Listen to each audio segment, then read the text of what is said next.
Mesdames et messieurs, bonsoir et merci car vous êtes de plus en plus nombreux à nous suivre.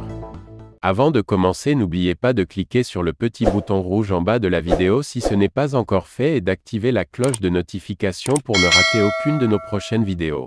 L'actuel président de la transition, le colonel Assimi Goïta, en renversant l'ancien président de la transition Bah Ndaw en 2021 n'était pas populaire. Seuls quelques initiés avaient eu le courage de défendre publiquement le vice-président qu'il était et ses camarades. La poignée de soutien des militaires avait eu du mal à convaincre beaucoup de Maliens sur le fait que le motif de la mise à l'écart de Bah Ndaw et son premier ministre Mokhtar Ouane était lié à la complicité entre le sommet de l'État d'alors et des forces étrangères. Aujourd'hui, ceux qui racontaient que Assimi et ses camarades n'étaient pas engagés pour la recherche de nouveaux partenaires se sont tus.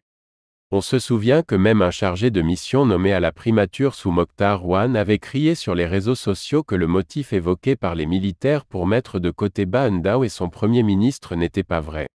Le bonhomme, protégé d'un puissant religieux, avait dit sans ambages que les militaires ne cherchaient pas à acquérir du matériel militaire russe. Peu après cette déclaration inspirée par les agissements en sourdine de l'homme de Dieu, le chargé de mission n'a plus parlé. Pour cause, les Maliens ont été témoins de l'arrivée d'avions cargo russes à l'aéroport de Bamako-Senou.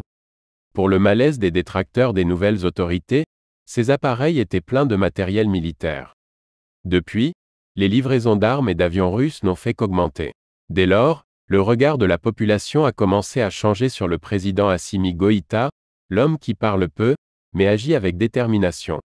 Si le président Goïta avait été loquace en parlant beaucoup de son plan de changer de partenaire, il n'aurait pas eu la popularité qu'il a aujourd'hui au Mali et même ailleurs en Afrique.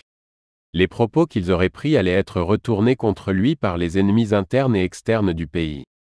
Le président de la transition plaît aux Maliens de façon générale parce qu'il a choisi de compter sur les Maliens. En regardant de près, on remarque que les décisions de la transition reflètent beaucoup plus la volonté du plus grand nombre des citoyens. Ce que les Maliens veulent, c'est avant tout l'engagement à combattre le terrorisme. Et cela, le chef de l'État le fait bien, quitte à froisser la minorité de partisans qui vit et travaille à Bamako.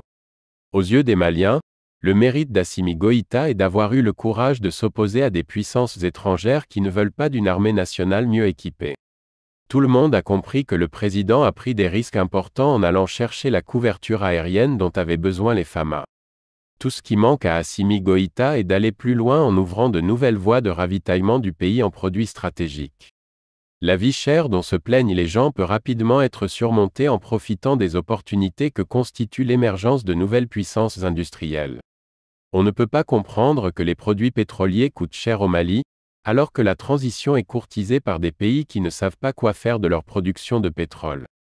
En plus de la Russie, l'Iran aussi peut être une source importante d'approvisionnement du pays en hydrocarbures. C'est déjà la fin de ce flash d'informations. Donnez-nous vos impressions en commentaire, et abonnez-vous pour ne rater aucune de nos prochaines vidéos.